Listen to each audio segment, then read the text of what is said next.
আসসালামু আলাইকুম ওরহমতুল্লাহি ওবরাকাতুহ। সবাই কেমন আছেন? আশা করি আল্লাহ পাকের মেহেরবানিতে ভালো আছেন। যে যেখান থেকে দেখছেন সবাইকে জানাচ্ছি আন্তরিক শুভেচ্ছা ও মোবারকবাদ। আজকে আমি খুবই গুরুত্বপূর্ণ একটা বিষয়ে আপনাদের সামনে কথা বলবো। সেটা হচ্ছে আমাদের দেশের কিছু দুর্নীতি নিয়ে। যে 20 বিলিয়ন ডলারের একটি মহালুটের যে অবিশ্বাস্য খতিয়ান নিয়ে কথা বলবো। সেটা হচ্ছে যে অ্যাসালম গ্রুপের বিরুদ্ধে ওঠা যে 20 বিলিয়ন ডলারের যে অবিশ্বাস্য অঙ্কের অর্থ যদি আমরা সাধারণ গণিতিক হিসেবে যদি আমরা হিসেব করি, তাহলে আমরা এর ভয়াবহতা আমাদের সকলের মাথাকে ঘুরিয়ে দিবে।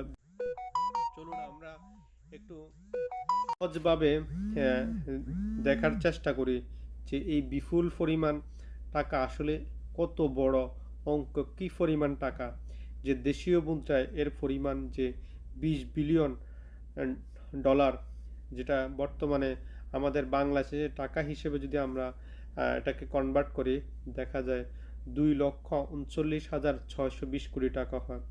ওজনের হিসেবে এই টাকা কত ওজন, যে বাংলাদেশের ব্যাংকের তথ্য মতে যে একটা 1,000 টাকার নোটের ওজন প্রায় 1 গ্রাম। এই হিসেবে যদি 2,39,620 কোটি টাকা একটা 1,000 নোটের সম্মিলিত ওজন যদি আমরা দেখি, তাহলে দেখা যায় 2,996 মেট্রিক টন হয়। সহজভাবে বলতে গেলে, যদি 5 টন ধারণ ক্ষমতার ট্রাক যদি এই টাকাগুলো যদি বহন করে, তাহলে এই টাকা বহন করতে 479টি ট্রাকের প্রয়োজন হবে। আর যদি বিশাল হাই বড় বড় যে ট্রাকগুলো আছে, যেগুলো 25 টন ধারণ ক্ষমতা রাখে, সেগুলো প্রায় 96টা ট্রাকের প্রয়োজন হবে। অর্থাৎ এই বিশাল পরিমাণ এই সম্পদ, এই বিশাল পরিমাণ অর্থ, এগুলা দিয়ে একটা বিশাল বহর তৈরি করা সম্ভব। অর্থাৎ একটি দেশের অর্থনীতিকে একবারে ভেঙে চুরে ধ্বংস করে দেওয়ার জন্য এই একটি অঙ্কই যথেষ্ট।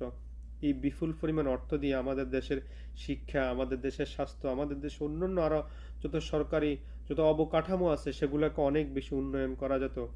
সরকারি খাতগুলোকে অভাবনীয় যে পরিবর্তনের দিকে নিয়ে যাওয়া সম্ভব ছিল।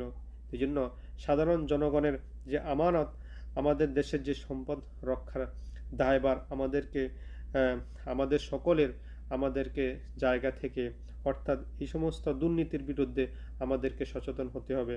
এই জন্য সচেতনতাই হোক আমাদের প্রথম পদক্ষেপ। আল্লাহ তাআলা আমাদের সবাইকে সবার জায়গা থেকে কাজ করার তৌফিক দান।